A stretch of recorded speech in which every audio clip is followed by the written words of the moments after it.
போட்டித் தேர்வு படிக்கும் மாணவர்கள் அனைவருக்கும் வணக்கம்.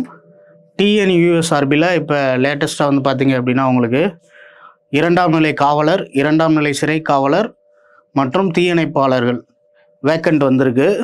இப்போ ஆக்சுவலாக வந்து பார்த்திங்கன்னா இந்த நோட்டிஃபிகேஷன் வந்து பார்த்திங்க அப்படின்னா உங்களுக்கு சிலபஸ் எப்படி கவர் ஆகுது அப்படின்னு பார்த்தீங்க அப்படின்னா ஜென்ரல் ஸ்டடீஸ் பொது அறிவை பொறுத்தளவு வந்து பார்த்திங்க அப்படின்னா ஒரு 45 கேள்விகளும், அதே மாதிரி உளவியல் இதில் வந்து பார்த்திங்க அப்படின்னா ஒரு 25 கேள்விகளும், மொத்தம் வந்து பார்த்திங்க அப்படின்னா ஒரு 70 கேள்விகள் கேட்குறாங்க.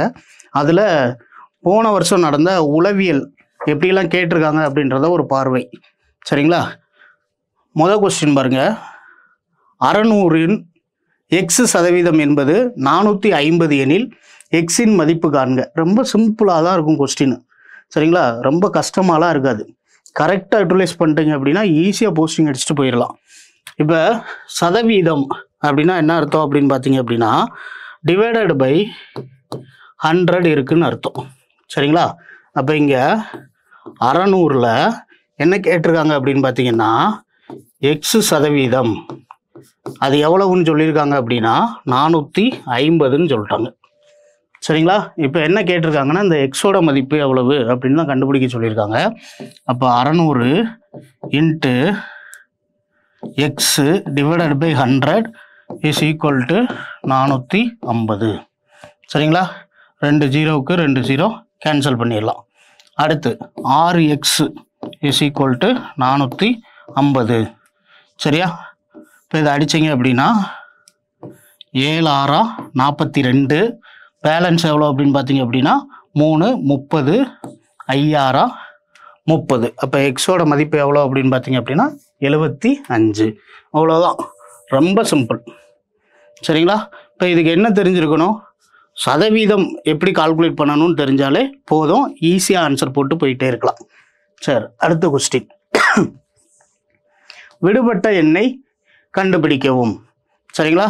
நம்பர் சீரீஸ் மாதிரி மிஸ்ஸிங் கேரக்டர் கேட்டிருக்காங்க. இதுவும் பாருங்கள் எவ்வளோ சிம்பிளாக இருக்குன்னு. இங்கே 11, அடுத்து 10 கொடுத்துருக்காங்க. டேஸ் போட்டிருக்காங்க. 100, அடுத்தது 1001, 1000, அடுத்து 10,001. அப்போ இதுக்கப்புறம் என்ன இருக்கும்? 10,000 இருக்கும். சரிங்களா? அப்போ இங்கே என்ன இருக்குன்னு பாருங்கள். இங்கே 100 இருக்கா? இப்போ இதுக்கு முன்னாடி நம்பர் என்னவா இருந்திருக்கும் அப்படின்னு பார்த்தீங்க அப்படின்னா 101. புரியுதுங்களா? அப்போ சீரீஸ் இந்த மாதிரி போகுது.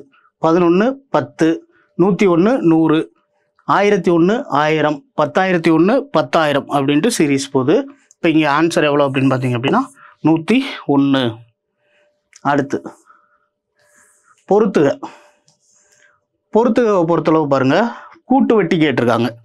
கூட்டு வட்டிக்கான formula amount equal to principal into 1 + rate of interest divided by 100 the whole power n number of years. சரிங்களா? அப்போ ஃபார்முலா என்ன அப்படின்னு பார்த்தீங்கன்னா A = P × 1 + R divided by 100 × n. டைரெக்டாக ஃபார்முலா தான் கேட்டிருக்காங்க. இதே சிம்பிள் இன்ட்ரெஸ்ட் தனி வட்டின்னு கேட்டிருந்தாங்க அப்படின்னா ஃபார்முலா என்னது? PNR divided by 100. சரிங்களா? இவ்வளோதான். ரொம்ப சிம்பிள். அடுத்து தள்ளுபடி அப்படின்னா என்ன அர்த்தம் அப்படின்னா குறித்த விலை மைனஸ் விற்பனை விலை. சரிங்களா? குறித்த விலை மைனஸ் விற்பனை விலை. அடுத்து நேர்மாறல் எதிர்மாறல். நேர்மாறல்னா என்ன அர்த்தம் அப்படின்னு பார்த்தீங்கன்னா இப்போ 2 வேல்யூ இருக்குது. எக்ஸ்னு ஒரு வேல்யூ இருக்குது, ஒய்னு வேல்யூ இருக்குது. இப்போ எக்ஸ் வேல்யூ அதிகரிக்குதுன்னு வச்சுக்கோங்க, ஒய் வேல்யூவும் அதிகரிக்கணும். இல்லை எக்ஸ் வேல்யூ குறையுதா, ஒய் வேல்யூவும் குறையும். இப்படி ரெண்டுமே சேர்ந்து அதிகரிக்குது, இல்லை ரெண்டுமே சேர்ந்து குறையுதுன்னு வச்சுக்கோங்க. அதை தான் என்னன்னு சொல்கிறோம் அப்படின்னா நேர்மாறல். இதே எதிர்மாறல்னா என்ன அர்த்தம் அப்படின்னா இப்போ எக்ஸ் வேல்யூ அதிகரிச்சிச்சுன்னா ஒய் வேல்யூ என்ன ஆகணும் அப்படின்னு பார்த்தீங்கன்னா குறையணும். சரிங்களா?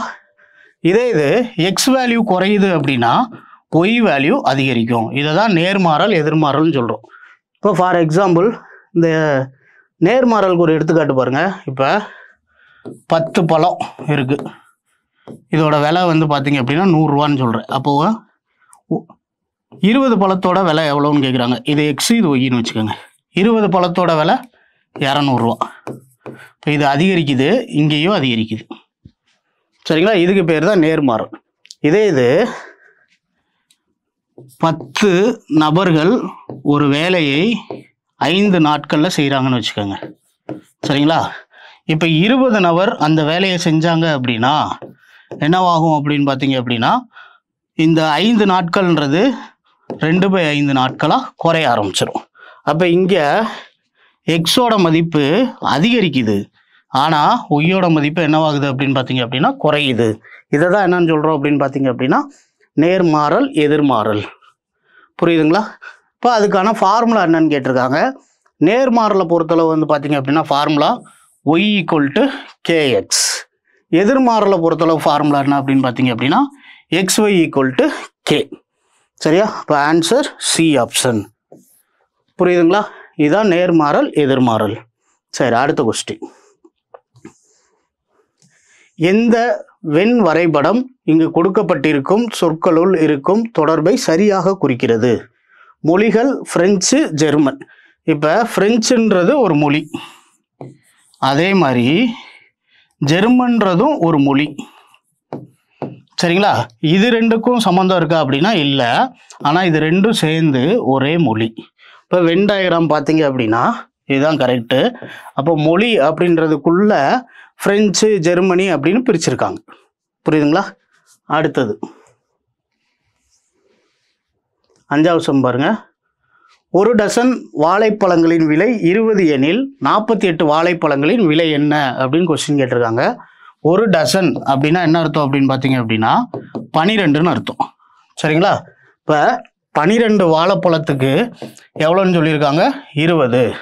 இப்போ 48 வாழைப்பழத்துக்கு எவ்வளவுன்னு பார்த்தா போதும். சரிங்களா? இப்போ இதை கேன்சல் பண்ணோம் அப்படின்னா 4 டைம்ஸு, அப்போ 4 × 20 80 ரூபாய். சரியா? ரொம்ப சிம்பிள் தான். அடுத்தது பாருங்க. கீழ்காணும் தொடர்களில் சரியான தொடரை தேர்வு செய்க. ஆக்சுவலாக இந்த சைக்காலஜியை பொறுத்தவரை வந்து பார்த்தீங்கன்னா உங்களுக்கு 15 கொஸ்டின் உளவியலாக இருக்குது. 5 கொஸ்டின் வந்து பார்த்தீங்க அப்படின்னா தமிழ். சரிங்களா? மொழி பாடத்திலிருந்து கொஸ்டின் கேட்குறாங்க. புரியுதா? இப்போ அதிலிருந்து ஒரு கொஸ்டின். கீழ்காணும் தொடர்களில் சரியான தொடரை தேர்வு செய்க. பானையை உடைத்தது அவன் அல்ல. இப்போ அக்ரிணைக்கு தான் அல்லன்னு யூஸ் பண்ண போகிறோம். சரிங்களா?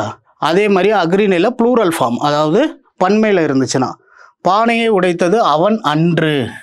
அன்றுனா என்ன அர்த்தம் அப்படின்னு பார்த்தீங்க அப்படின்னா அக்ரிணையில் ஒருமையை குறிக்குது. அடுத்து பானையை உடைத்தது அவன் அல்லேன்னு கொடுத்துருக்காங்க. அடுத்தது பானையை உடைத்தது அவன் அல்லன் அப்படின்னு கொடுத்துருக்காங்க. இப்போ ஆன்சர் எது அப்படின்னு பார்த்தீங்கன்னா கரெக்டான ஆன்சர் பானையை உடைத்தது அவன் அல்லன். அடுத்தது வேறுபட்டு இருப்பதை தேர்ந்தெடுத்து எழுதுக. இப்போ இதில் இருக்க நம்பர்ஸ் எல்லாம் பாருங்க. 13, 11, 7, இங்கே 9ன்னு இருக்கு. ஆக்சுவலாக இந்த 9ன்றது என்ன அப்படின்னு பார்த்தீங்க அப்படின்னா வகுப்படக்கூடிய எண். சரிங்களா? அப்போ பகு எண், பகா எண். பகு எண்ணா என்ன அர்த்தம் அப்படின்னு பார்த்தீங்க அப்படின்னா இதுக்கு ஒன்றுக்கு மேற்பட்ட காரணிகள் இருக்கும். 2ஆல் வகுப்படலாம், 3ஆல் வகுப்படலாம், 5ஆல் வகுப்படலாம் அப்படின்ட்டு நிறைய காரணிகள் இருக்கும். ஆனால் பகு எண்ணுனா என்ன, பகா எண்ணுனா என்ன அர்த்தம் அப்படின்னு பார்த்தீங்கன்னா ஒன்னாலும் தன்னாலும் வகுப்படக்கூடிய எண்கள் தான் என்னன்னு பார்த்தீங்க அப்படின்னா பகா எண்கள். ஒரே ஒரு இரட்டைப்படை எண் மட்டும்தான் இருக்குது பகா எண்ணில் 2. மீதி எல்லாமே ஒற்றைப்படை எண்கள் தான். அப்போ 2, 3, 5, 7, 11, 13 இப்படி போயிட்டே இருக்கும். சரிங்களா?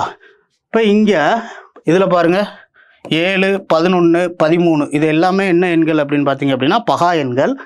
9 மட்டும் பகு எண். 9க்கு பார்த்தீங்கன்னா 3ன்னு ஒரு காரணி இருக்குது. சரிங்களா?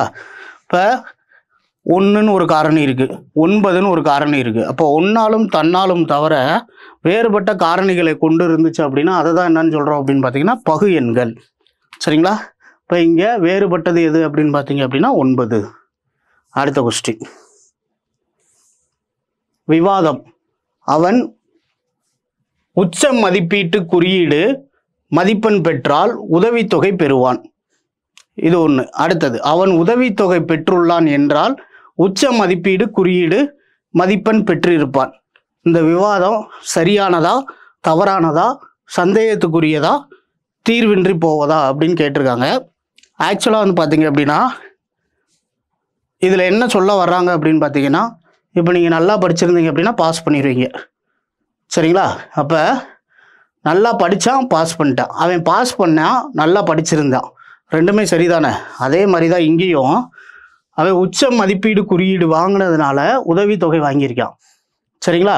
இப்போ உதவித்தொகை வாங்கியிருந்தாலே என்ன அர்த்தம் அப்படின்னு பார்த்தீங்க அப்படின்னா உச்ச மதிப்பீடு குறியீடு பெற்றிருப்பான்னு அர்த்தம். இப்போ ரெண்டு விவாதமும் சரியானது. இப்போ ஏ ஆப்ஷன். சரிங்களா? சரி, அடுத்தது 871 என்ற எண்ணின் தமிழ் எண் காண்கன்னு கொடுத்துருக்காங்க. இது எல்லாத்துக்கும் ரொம்ப சிம்பிள் தான், தெரிஞ்சது தான். சரிங்களா? இப்போ தமிழ் எண்ணை நல்லா பார்த்து வச்சுக்கிறணும். இதுக்கு 8க்கு வந்து பார்த்தீங்க அப்படின்னா ஆ, சரியா? 8 போடுற மாதிரியே இருக்கும். அடுத்தது 7க்கு ஏ, கேன்றது 1. அப்போ ஆன்சர் ஆப்ஷன் சி. சரி, அடுத்த கொஸ்டின். கிண்டில் என்ற சொல்லில் உள்ள எழுத்துக்களை அகர வரிசையில் மாற்றி அமைத்தால் எந்த எழுத்து தன் நிலையிலிருந்து மாறாமல் இருக்கும் அப்படின்னு கொஸ்டின் கேட்டிருக்காங்க. இப்போ கிண்டிலில் அல்ஃபபெட் ஆர்டரில் எழுதணும். இப்போ இந்த அல்ஃபபெட் ஆர்டரில் மொதல் வரப்போகிறது யார்? இ, சாரி டி. ரெண்டாவதாக வரப்போகிறது இ. அதுக்கப்புறம் வந்து பார்த்தீங்கன்னா ஐ. சரிங்களா? அதுக்கப்புறம் கே, எல்லு, கடைசியாக எண்ணு இருக்க போகுது. சரிங்களா? இதுதான் கிண்டில்ன்ற வார்த்தையோட அகர வரிசையில் எழுதுறப்ப. இப்போ இதில் 1 2 3 4 5வது இடத்துல யார் இருக்கா அப்படின்னா எள்ளு. இதுலேயும் பாருங்க 1 2 3 4 5வது இடத்துல யார் இருக்கா அப்படின்னு பார்த்தீங்கன்னா எள்ளு. இப்போ இந்த எள்ளு தான் என்ன ஆகலை அப்படின்னு பார்த்தீங்கன்னா மாறலை. இப்போ ஆன்சர் ஆப்ஷன் பி. சரி, அடுத்த கொஸ்டின்.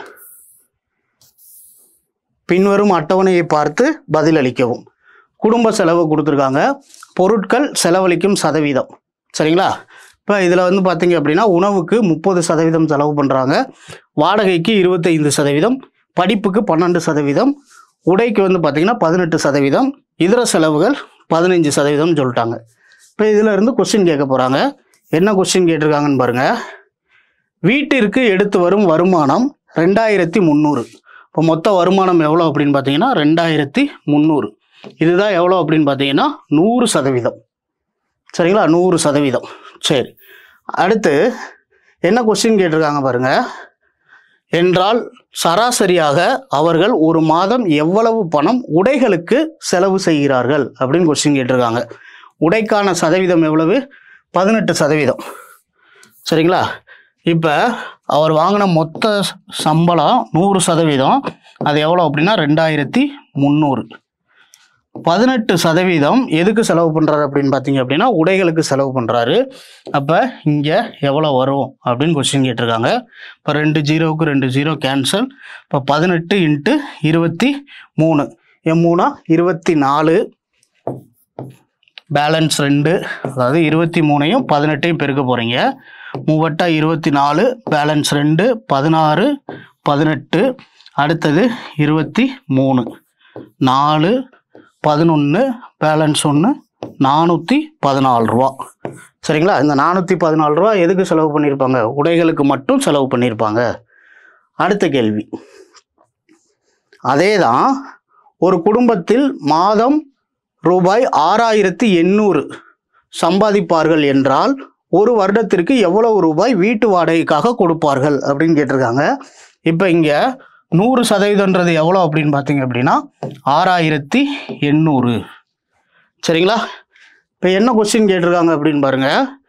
வீட்டு வாடகை கொடுக்கணும், அதுவும் எவ்வளவுக்கு? ஒரு வருடத்திற்கு. இப்போ இங்கே கொடுத்துருக்கிறது எல்லாமே ஒரு மாதத்துக்கான செலவு. சரிங்களா? அது எத்தனை சதவீதம் பாருங்க? வாடகைக்கு 25% வாடகைக்கு கொடுக்குறாங்க. சரிங்களா? 25% வாடகைக்கு கொடுக்குறாங்க. இப்போ 100 தான் 6800னா 25% எவ்வளோன்னு பார்க்க போகிறோம். இப்போ 2 0க்கு 2 0 கேன்சல் ஆயிரும். அப்போ 6800 / 4. அதான் வந்து பார்த்தீங்க அப்படின்னா 25 எப்படி எடுத்துக்கலாம் அப்படின்னா × 100 / 4 போட்டாலே 25ன்னு அர்த்தம். ஈஸியாக மல்டிப்ளை பண்ணுறதுக்காக உங்களுக்கு எது ஈஸியோ அதை ஃபாலோ பண்ணிக்கோங்க. இப்போ 1, பேலன்ஸ் 2, 7 8 சாரி 7 4 28. 1700 ரூபான்றது ஒரு மாதத்துக்கு கொடுக்கக்கூடியது. சரிங்களா? ஆனால் அவங்க கேட்டிருக்கிறது என்ன கேட்டிருக்காங்கன்னு பாருங்க. ஒரு வருடத்திற்கு எவ்வளோன்னு கேட்டிருக்காங்க. இப்போ × 12. சரியா? இப்போ 0 0, 14க்கு 4, பேலன்ஸ் 1 2 3. அடுத்தது 17. இப்போ 0 0 4, 10க்கு 0, மீதி 1, 20,400 ரூபா கொடுப்பாங்க. புரியுதுங்களா? இப்போ 20,400. சரியா? அடுத்தது குடும்பத்தார் கொடுக்கும் மாத வீட்டு வாடகை எவ்வளவுன்னு கேட்டாங்க. ஆக்சுவலாக இந்த 2023 கொஸ்டின்லேயும் இதில் வந்து என்ன சொல்லாமல் விட்டுட்டாங்க அப்படின்னு பார்த்தீங்கன்னா, எவ்வளோ அமௌண்ட்டுன்னு சொல்லாமல் விட்டுட்டாங்க. மேலே இருக்க 2 அமௌண்ட்டை வச்சு போட்டாலும் நமக்கு என்ன வராது அப்படின்னா ஆப்ஷன்ஸில் ஆன்சர் வராது. மேபி இதில் வந்து பார்த்தீங்கன்னா வீட்டு வாடகை 25% சொல்லியிருக்காங்க. இப்போ 25ஓட மடங்காக தான் இருக்க போது, மல்டிப்ளை பண்ணியிருப்போம் 25ஆல். அப்போ 25ல் பார்த்தீங்க அப்படின்னா 550 மட்டும்தான் வரும், மீதி எதுவுமே வராது. சரிங்களா? மேபி இது ஆன்சர் இல்லை இங்கே, ஏன்னா கொடுக்கவே இல்லை அவங்க. சரிங்களா? சரி, அடுத்த கொஸ்டின். பல பாட பயிற்சி தொடர்களில் ABCDEF மாணவிகளின் சதவீதம் கீழே கொடுக்கப்பட்டுள்ளது. மொத்தம் 800 மாணவிகள் உள்ளனர். பாடப்பயிற்சி சியில் எத்தனை மாணவிகள் உள்ளனர் அப்படின்னு கேட்டிருக்காங்க. சி வந்து பார்த்தீங்க அப்படின்னா 2%. இது எத்தனைன்னு கேட்டிருக்காங்க. இப்போ ஆக்சுவலாக மொத்தம் எத்தனை மாணவிகள் இருக்காங்க அப்படின்னா 100%ன்றது எவ்வளோ அப்படின்னு பார்த்தீங்க அப்படின்னா 800. அப்போ 2% எவ்வளவு அப்படின்னு பார்த்தா போதும். 2 0க்கு 2 0 கேன்சல் ஆயிரும். 2 × 8 16 மாணவிகள் இருப்பாங்க. சரிங்களா? Answer option B. புரியுதா? சரி, அடுத்தது 1 பில்லியனுக்கு சமமானது எவ்வளோன்னு கேட்டிருக்காங்க. 1 பில்லியன், 1 ட்ரில்லியன், 1 மில்லியன், இது எல்லாமே படித்து வச்சுக்கிறோம். சரிங்களா? இப்போ இங்கே 1 மில்லியனுக்கு சமமானது எவ்வளோ அப்படின்னு பார்த்தீங்க அப்படின்னா 100 கோடி. ஓகேவா? சரி, அடுத்த சம் பாருங்க. H என்பவரை விட F என்பவரிடம் குறைவான பணம் உள்ளது, ஆனால் G என்பவரை விட அதிகமாக உள்ளது. சரிங்களா? H என்பவரை விட F என்பவரிடம் குறைவான பணம் உள்ளது. அப்போ H என்பவரை விட F என்பவரிடம் தான் என்னவா இருக்குது? பணம் குறைவாக இருக்குது. இப்போ இந்த மாதிரி போடுறோம் பார்த்தீங்களா? இதில் வாய் திறந்த பகுதி அதிகத்தை சொல்லுது, இந்த ரெண்டும் சேருது பார்த்தீங்களா, ஒடுங்கின பகுதி குறைவை சொல்லுது. சரியா? இப்போ H என்பவரை விட F என்பவரிடம் குறைவான பணம் உள்ளது, ஆனால் G என்பவரை விட அதிகமான பணம் உள்ளது. சரிங்களா? அடுத்தது E என்பவரிடம் F-ஐ விட அதிகமாக பணம் உள்ளது. F-ஐ விட யார்கிட்ட அதிக பணம் இருக்குது அப்படின்னா ஈட்ட இருக்குது, ஆனால் H என்பவரை விட குறைவாக உள்ளது. இப்போ H என்பவரை விட குறைவாக உள்ளது. இப்போ இதில் பாருங்கள், இப்போ E எங்கே வந்துடுங்க? சென்டராக வந்துடும். இப்போ E இதுக்கப்புறம் H இருக்காங்க. இப்போ அதிக பணம் யார்கிட்ட இருக்குது? H-ட்ட இருக்குது. குறைவான பணம் யார்கிட்ட இருக்குது? G-ட்ட இருக்குது. இப்போ என்ன கொஸ்டின் கேட்டிருக்காங்க பாருங்கள். இதில் மிக ஏழை யார் அப்படின்னு கேட்டிருக்காங்க. இப்போ ஏழையாக இருக்கிறது யார் அப்படின்னு பார்த்தீங்க அப்படின்னா G ஆப்ஷன். Answer D. சரிங்களா? G. புரியுதா? அடுத்த கொஸ்டின் பாருங்க. தமிழ் கொஸ்டின். கீழ்கண்ட பேச்சு வழக்கிற்கான சரியான எழுத்து வழக்கை தெரிவு செய்க. என் கூட விளையாட வாரியா அப்படின்றது பேச்சு வழக்கு. இதை எழுத்து வழக்க அதாவது சரியான தமிழில் எழுதுறப்ப எப்படி எழுதுவோம் அப்படின்னு கேட்டிருக்காங்க. என்னோடு விளையாட வருகின்றாயா? C option. சரிங்களா? அடுத்தது கேள்விக்குறிகள் இட்ட இடங்களை நிரப்புக அப்படின்னு கொஸ்டின் கேட்டிருக்காங்க. 2 கேள்விக்குறி போட்டிருக்காங்க. முதல் இதில் ஆரம்பிக்கிறாங்கன்னு பாருங்க, ஏல ஆரம்பிச்சிருக்காங்க. அடுத்து பின்னு ஒரு லெட்டரை விட்டுட்டு சி எழுதியிருக்காங்க. அதுக்கப்புறம் டிஇன்னு 2 லெட்டரை விட்டுட்டு எஃப் எழுதியிருக்காங்க. அடுத்து ஜிஹெச் ஐயை விட்டுட்டு ஜே எழுதியிருக்காங்க. இப்போ இங்கே பாருங்கள் 1 2 3 அடுத்து 4 லெட்டர் விடணும். ஜேக்கு அப்புறம் கே எல் எம் என்ன விட்டுட்டு வர்ற ஆன்சர் என்ன அப்படின்னு பார்த்தீங்கன்னா ஓ. இப்போ மொதல் கேள்வி குறியிட்ட இடத்துல என்ன இருக்கணும்? ஓ இருக்கணும். உங்களுக்கு ஆப்ஷன் வச்சு ஈஸியாக எடுத்துடலாம். ஆன்சர் ஏன்னு எடுத்துடலாம். சரிங்களா? சரி, ஓக்கு அப்புறம் 5 லெட்டர் விடணும். சரிங்களா? ஓ பி கியூ ஆர் எஸ் டியை விட்டுட்டு என்ன எழுதணும்? யூ. அப்போ ஆன்சர் என்னது? ஓவும் யூவும். சரிங்களா? அப்போ ஆன்சர் ஆப்ஷன் ஏ. சரி, அடுத்த கொஸ்டின். 7 என்பதன் குறியீடு TFWFO எனில் கிவன் என்பதின் குறியீடு என்னன்னு கேட்டிருக்காங்க. இப்போ 7 இதுக்கு எப்படி குறியீடு பண்ணியிருக்காங்கன்னா TFWFO. சரிங்களா?